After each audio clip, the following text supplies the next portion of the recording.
बोलो तुलसी मैया की जय हो। बोलो कार्तिक महात्म की जय। आज कार्तिक महात्म का 14वां अध्याय है।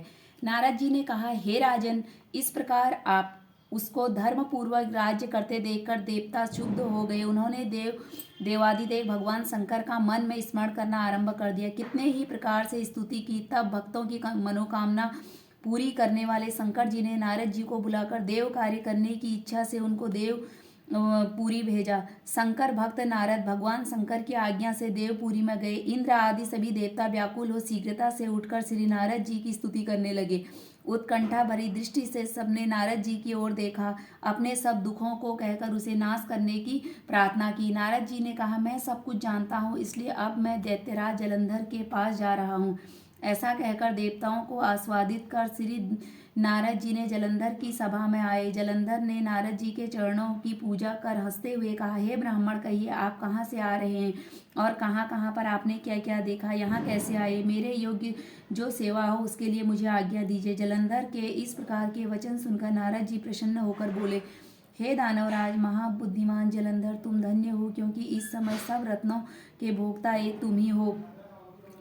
हे दैत्य श्रेष्ठ, अब आप मेरे आगमन का कारण सुनिए, जिसके लिए मैं आज यहाँ आया हूँ। हे दैत्यराज, मैं स्वेच्छा से कैलाश पर्वत पर गया था, जहाँ 10,000 योजनों में कल्प वृक्ष का वन है। वहाँ पर मैंने सैकड़ों कामधेनु को घूमते हुए देखा, तथा यह भी देखा कि वह वन चिंतामणि से प्रकाशित परम दिव्य अद्भुत और सब स्वर्णमय है। मैंने यहाँ पार्वती के साथ स्थित शंकर जी को भी देखा, जो स्वर सुंदर गौरवर्ण त्रिनेत्र और मस्तक पर चंद्रमा धारण किए हुए हैं।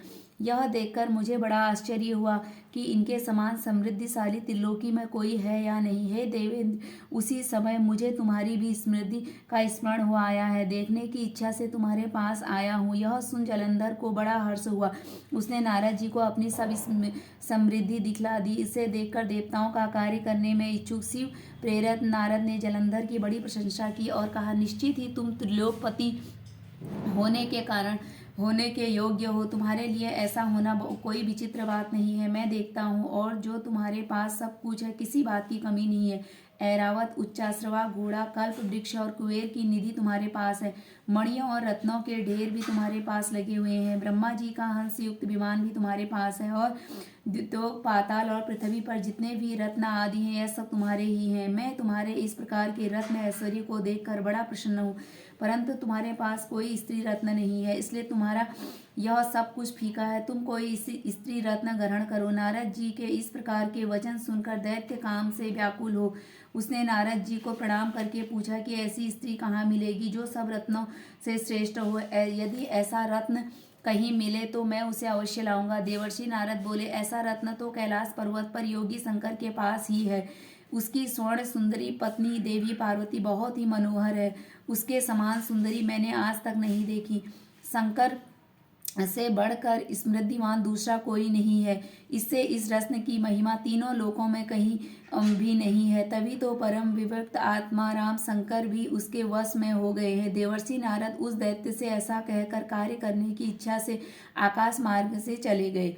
आज की कथा यहीं पूर्ण हुई। बोलो शंकर भगवान की जय हो। बोलो विष्णु भगवान की जय हो। बोलो कार्तिक महात्म की जय हो। बोलो तुलसी मैया की जय हो।